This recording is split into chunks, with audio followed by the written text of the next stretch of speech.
짜투리 시간에 영어 원서 읽기 오늘도 또 합니다. 나를 위해서 고수가 되려면 하루 5시간 해야 된다. 자, The Catcher in the Rye, Chapter 16. After I had my breakfast, it was only around noon, and I wasn't meeting old Sally till 2 o'clock. So I started taking this long walk. I couldn't stop thinking about those two nuns. I kept thinking about that beat up old straw basket they went around collecting money with when they weren't teaching school. I kept trying to picture my mother or somebody, or my aunt, or Sally Hayes' crazy mother, standing outside some department store and collecting dough for poor people in a beat up old straw basket. It was hard to picture. Not so much my mother, but those other two. My aunt, pretty charitable. She does a lot of Red Cross work and all, and she does a lot of Red Cross work and all. But she's very well dressed and all. And when she does anything charitable, she's always very well dressed and has lipstick on and all that crap. I couldn't picture her doing anything for charity if she had to wear black clothes and no lipstick while she was doing it, and old Shelley Hayes' mother. Jesus Christ, the only way she could go around with a basket collecting dough would be if everybody kissed her ass for her when they made a contribution. If they just dropped their dough in her basket, then walked away without saying anything to her, ignoring her and all, she'd quit in about an hour. She'd get bored, she'd hand in her basket and then go someplace swanky for lunch. That's what I liked about those nuns. You could tell, for one thing, that they never went anywhere swanky for lunch. It made me so damn sad when I thought about it. They're never going anywhere swanky for lunch or anything. I knew it wasn't too important, but it made me sad anyway. I started walking over toward the Broadway, just for the hell of it, because I hadn't been over there in years. Besides, I wanted to find a record store that was open on Sunday. There was this record I wanted to get for Phoebe, called Little Shirley Beans. Little Shirley Beans. It was a very hard record to get. It was about a little kid that wouldn't go out of the house because two of her front teeth were out, and she was ashamed to. I heard it at Pansy. A boy that lived on the next floor had it, and I tried to buy it off him because I knew it would knock old Phoebe out. But he wouldn't sell it. It was a very old, terrific record that this colored gold singer, Estelle Fletcher, made about 20 years ago. She sings it very Dixieland and war, whorehouse, whorehouse. And it doesn't sound at all mush. If a white girl was singing it, she'd make it sound cute as hell. But old Esther Fletcher knew what the hell she was doing, and it was one of the best records I ever heard. I figured I'd buy it in some store that was open on Sunday, and then I'd take it up to the park with me. It was Sunday, and Phoebe goes roller skating in the park on Sundays quite frequently. I knew where she hung out mostly.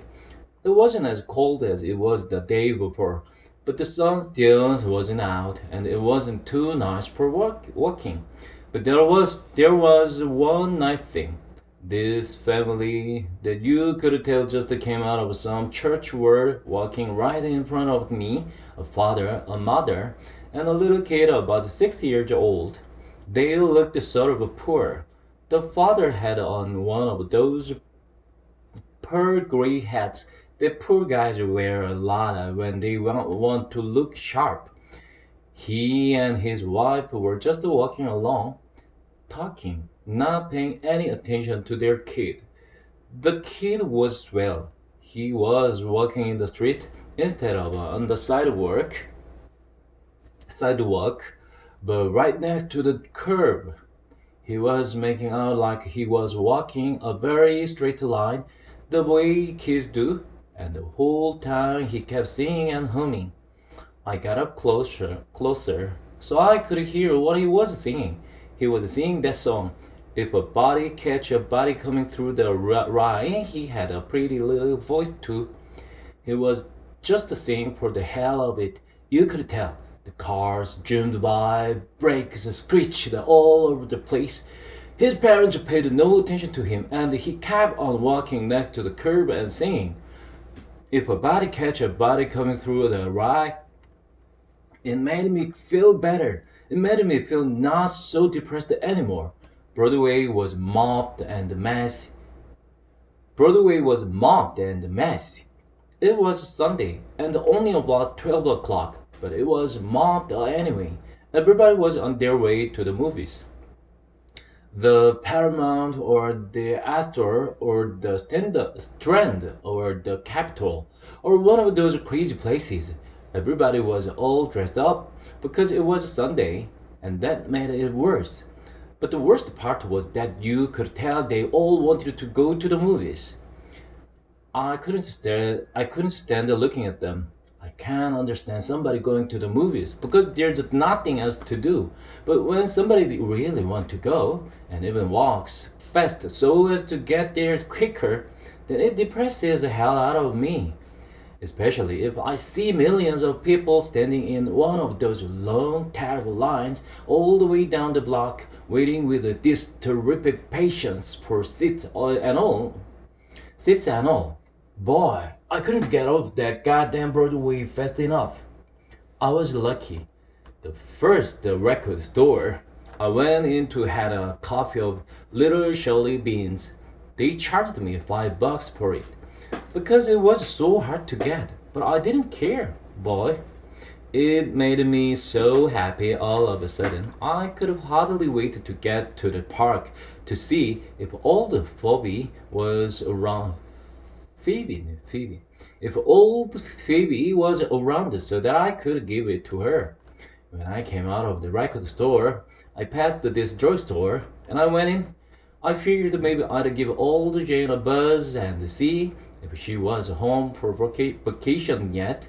So I went into a phone booth and called her up. The only trouble was her mother answered the phone, so I had to hang up. I didn't feel like getting involved in a long conversation and all with her. I'm not crazy about talking to girls' mothers on the phone anyway. I should have at least asked her if Jane was home yet, though. It wouldn't have killed me, but I didn't feel like it. You really have to be in the mood for that stuff. I still had to get those damn theater tickets, so I bought a paper and looked up to see what shows were playing. On account of it was Sunday, there were only about 3 shows playing. So what I did was I went over and bought 2 orchestra seats for I Know My Love. It was a vanity performance or something. I didn't much want to see it, but I knew old Sally, the queen of the phonies, would start drooling all over the place when I told her I had tickets for that because the lunch were in it and all. Lunch were in it and all. And all. And all. She liked the shows that are supposed to be very sophisticated and dry and all. With the lunch and all. I don't like any shows very much. If you want to know the truth, they are not as bad as movies, but they are certainly nothing to rave about. In the first place, I hate actors. They never act like people. They just think they do. Some of the good ones do in a very slight way, but not in a way that's fun to watch. And if any actor's really good, you can always tell he knows he's good, and that spoils it. You take Sir Laurence Olivier. For example, I saw him in Hamlet. DB took Phoebe and I to see it last year. DB took Phoebe and I to see it. DB took Phoebe and I to see it last year. He treated us to lunch first and then he took us. He'd already seen it, and the way he talked about it at lunch, I was anxious as hell to see it too. But I didn't enjoy it much. I just don't see what's so marvelous about Sir Lawrence Olivier. That's all. He has a trippy voice, and he's a hell of a handsome guy, and he's very nice to watch when he's walking or dueling or something. But he wasn't at all the way DB said Hamlet was. He was too much like a goddamn general instead of a sad, screwed up type guy. The best part in the whole picture was when old Ophelia's brother, the one that gets in the duel with Hamlet at the very end, was going away, and his father was giving him a lot of advice. While the father kept giving him a lot of advice, old Ophelia was sort of horsing around with her brother, taking his dagger out of the holster and teasing him, teasing him at all, while he was trying to look interested in the bull his father was shooting. That was nice. I got a big bang out of that. But you don't see that kind of stuff much. The only thing old Phoebe liked was when Henry patted this dog on the head. She thought that was funny and nice, and it was. What I'll have to do is I'll have to read I'll have to read that play. The trouble with me is I always have to read that stuff by myself. If an act acts it out, if an act acts it out, I hardly listen. I keep worrying about whether he's going to do something funny every minute. After I got the tickets to the lunch show, I took a cab up to the park. I took a cab up to the park. I took a cab up to the park. I should have taken a subway or something because I was getting slightly low on dough. Because I was getting slightly low on dough, but I wanted to get off that damn Broadway as fast as I could. It was lousy in the park. It wasn't too cold, but the sun still wasn't out, and there didn't look like there was anything in the park except the dog crap and the globes of spit and the cigarette butts from Old Man. And the benches all looked like they'd be wet if you sat down on them. It made you depressed, and every once in a while, for no reason, you got goose flesh while you walked. It didn't seem at all like Christmas was coming soon. It didn't seem like anything was coming. But I kept walking over to the mall anyway, because because that's where Phoebe usually goes when she's in the park. She likes to skate near the bandstand. It's funny. That's the same place I used to like to skate when I was a kid. When I got there, though, I didn't see her around anywhere. There were a few kids around, skating and the two boys were playing flies. Two boys were playing flies up with a softball, but no Phoebe. I saw one kid about her age, though, sitting on a bench all by herself, tightening her skate. I thought maybe she might know Phoebe and could tell me where she was or something. So I went over and sat down next to her and asked her, "Do you know Phoebe Caulfield by any chance?" "Who?" she said. All she had on was jeans and about 20 sweaters. You could tell her mother made them for her because they were lumpy as hell. Phoebe Caulfield. She lives on 71st Street. She's in the first grade over at. You know Phoebe? Yeah, I'm her brother. You know where she is? She's in Miss Callan's class, isn't she? The kid said. I don't know, yes, I think she is. She's probably in the museum then. She went last Saturday. The kid said, "Which museum?" I asked her. She shrugged her shoulders, sort of.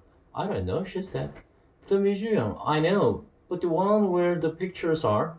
Or the one where the Indians are?" "The one where the Indians."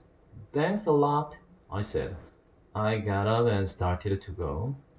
But then I suddenly remembered it was Sunday. "This is Sunday," I told the kid. She looked up at me. "Oh, then she isn't." She was having a hell of a time tightening her skate. She didn't have any gloves on or anything, and or her hands were all red and cold. I gave her a hand with it. Boy, I hadn't had a skate key in my hand for years. It didn't feel funny, though. You could have put a skate key in my hand 50 years from now in pitch dark, and I'd still know what it is. She thanked me and all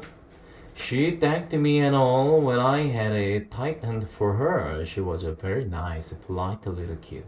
God, I love it. When a kid's nice and polite, when you tighten their skate for them or something. Most kids are, they really are. I asked her if she'd care to have a hot chocolate or something with me, but she said no, thank you. She said she had to meet her friend. Kids always have to meet their friend. That kills me. Even though it was Sunday and Phoebe wouldn't be there with her class or anything, and even though it was so damp and lousy out, I walked all the way through the park over to the Museum of Natural History. I knew that was the museum the kid with the skate key meant. I knew that whole museum routine like a book. Phoebe went to the same school I went to when I was a kid, and we used to go there all the time. We had this teacher, Miss Ageltinger, that took us there damn near every Saturday. Sometimes we looked at the animals, and sometimes we looked at the stuff the Indians had made in ancient times. Pottery and the straw baskets and all stuff like that. I get very happy when I think about it, even now. I remember after we looked at all the Indian stuff, usually we went to see some movie in this big auditorium. Columbus. They were always showing Columbus discovering America, having one hell of a time getting old Ferdinand and Isabella to lend him the dough to buy ships with, and then the sailors mut- mutinying, mutinying on him and all. Nobody gave too much of a damn about the old Columbus, but you always had a lot of candy and gums and stuff with you. And the inside of that auditorium had such a nice smell. It always smelled like it was raining outside, even if it wasn't, and you were in the only nice, dry, cozy place in the world. I loved that damn museum. I remember you had to go through the Indian room to get to the auditorium. It was a long, long room, and you were only supposed to whisper. The teacher would go first, then the class. It'd be two rows of keys, and you'd have a partner. Partner. Most of the time, most of the time, my parents was this girl named Gert Gert Gertrude. Gertrude Rabin. She always wanted to hold your hand, and her hands was always sticky or sweaty or something. The floor was all stone, and if you had some marbles in your hand and you dropped them, they bounced like a madman all over the floor and made a hell of a racket. And the teacher would hold up the class and go back and see what the hell was going on. She never got sore, though. Miss Ageltingle, then you'd pass by this long, long Indian war canoe But as long as three goddamn Cadillacs in a row with about 20 Indians in it, some of them paddling, some of them just standing around looking tough, and they all had war paint all over their faces. There was one very spooky guy in the back of the canoe with a mask on. He was the witch doctor. He gave me the creeps, but I liked him anyway. Another thing, if you touched one of the paddles or anything while you were passing, one of the guards would say to you, "Don't touch anything, children." But he always said it in a nice voice, not like a goddamn cop or anything.